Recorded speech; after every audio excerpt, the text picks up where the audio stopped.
Bonjour, donc je m'appelle Camille Morata, je suis professeur d'histoire-géographie. J'enseigne dans un collège à côté de Béziers, dans l'Hérault. Et à côté de cela, donc je suis en dernière année d'une thèse en histoire contemporaine auprès du laboratoire Crise de l'université Paul Valéry de Montpellier, sous la direction de Christian Malvy. Et donc ma thèse s'appelle de la médaille à la mitraille, commémorer les sportifs tombés au champ d'honneur de la Première Guerre mondiale. Donc, ce travail, il a plusieurs objectifs. Donc, tout d'abord, c'est étudier quel type de soldat fut le sportif mobilisé dans la Grande Guerre. Et ensuite, donc, le second objectif, c'est d'analyser comment se transmet donc, la mémoire, le souvenir de ceux qui ont été tués. Donc, il s'agit d'une étude internationale donc, qui est ouverte sur tous les sports. Donc, l'ouvrage que j'ai choisi de vous présenter, donc c'est un ouvrage de François Darocha Carneiro qui s'appelle donc Les Bleus et la Coupe du Monde de Copa Mbappé. Alors, l'auteur, pour le présenter, si tant est qu'il soit besoin de le présenter, donc c'est François Darocha Carneiro. Il est professeur d'histoire-géographie dans le secondaire à Roubaix, donc c'est un confrère.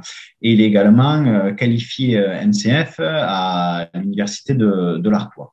Donc c'est un docteur, hein, puisqu'il a soutenu une thèse en histoire contemporaine sur les joueurs de l'équipe de France de football de leur création 1904 jusqu'à 2012. Donc, ce qui en fait véritablement le spécialiste numéro un de l'histoire de l'équipe de France. Pour reprendre des termes même mourignesques, je dirais que c'est le special one de l'histoire de l'équipe de France. Alors, donc cet ouvrage, je le remonte, je le mets bien devant la caméra, donc les Bleus et la Coupe du Monde de Copa Mbappé.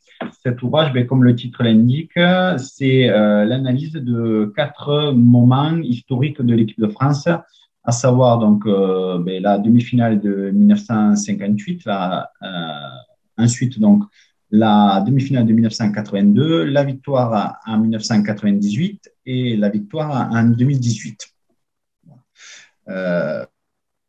Donc, les points forts, les 3 points forts de cet ouvrage, c'est déjà que c'est un ouvrage qui est écrit par un historien du sport, pas par un journaliste sportif, comme on peut voir ce type d'ouvrage paraître à la veille des grandes compétitions, que ce soit Euro, Coupe du Monde. On a des journalistes qui vont publier une histoire d'équipe de France. Là, c'est véritablement un historien du sport qui va écrire cet ouvrage-là.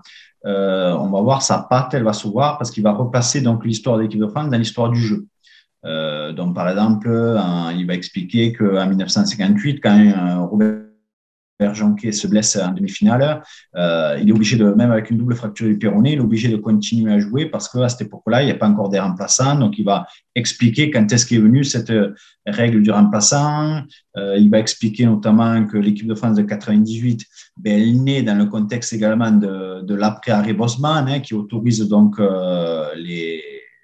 qui ne limite plus les transferts. Voilà. Il explique donc à travers l'histoire de l'équipe de France, c'est l'histoire du jeu. Et donc ça, pour un étudiant, c'est formidable pour avoir toutes ces notions-là. Il va faire également un descriptif à chaque fois qu'il va évoquer un adversaire de l'équipe de France. Il va expliquer notamment l'histoire de cette équipe-là, de cette opposition-là. Quand en 2018, en quart de finale, l'équipe de France est opposée à l'Uruguay. Il explique ce qu'est l'Uruguay pour l'histoire du jeu, un double vainqueur de la Coupe du Monde, ce qu'un jeune étudiant de 20-25 ans n'est peut-être pas au fait. Et surtout, il va replacer, en tant qu'historien, il va réfléchir à la notion d'événement. Qu'est-ce qu'un événement en sport? Qu'est-ce qu'un événement en histoire? Il va également replacer l'équipe de France dans l'histoire politique de la France, notamment dans l'histoire des migrations. C'est très important. Il va déconstruire notamment les mythes d'une équipe de France Black Bambler, comme celle de 1998. Il montre également que l'équipe de France de 82, qu'on a présentée comme découlant de l'histoire des migrations, quand on creuse, c'est pas aussi vrai que ça. Notamment, l'équipe de France 82, il n'y avait aucun Maghrébin, il n'y avait aucun joueur d'origine portugaise, alors que ces communautés-là étaient très importantes et le sont encore en France.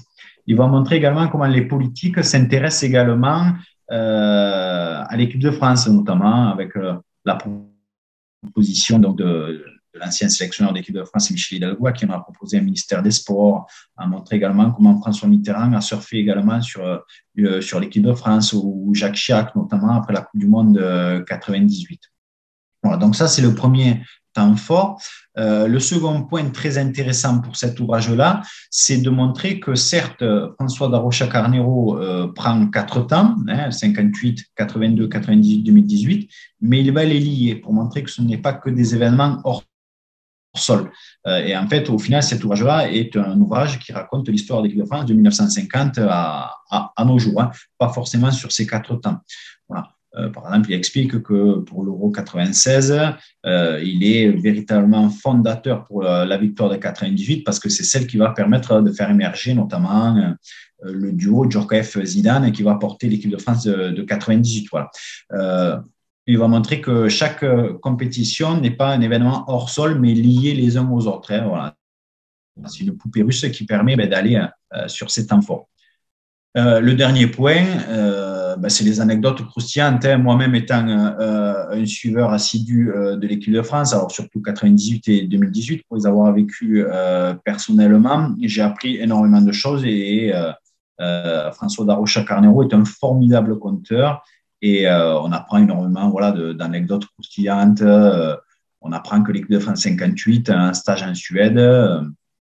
Ils passent leur temps à pêcher à la truite, ou que Jean-François Larios, durant le stage de préparation en 82 à Font-Romeu, il est brouillé avec Michel Platini pour des affaires extra-conjugales et en fait, il passe sa préparation à jouer au casino à Font-Romeu.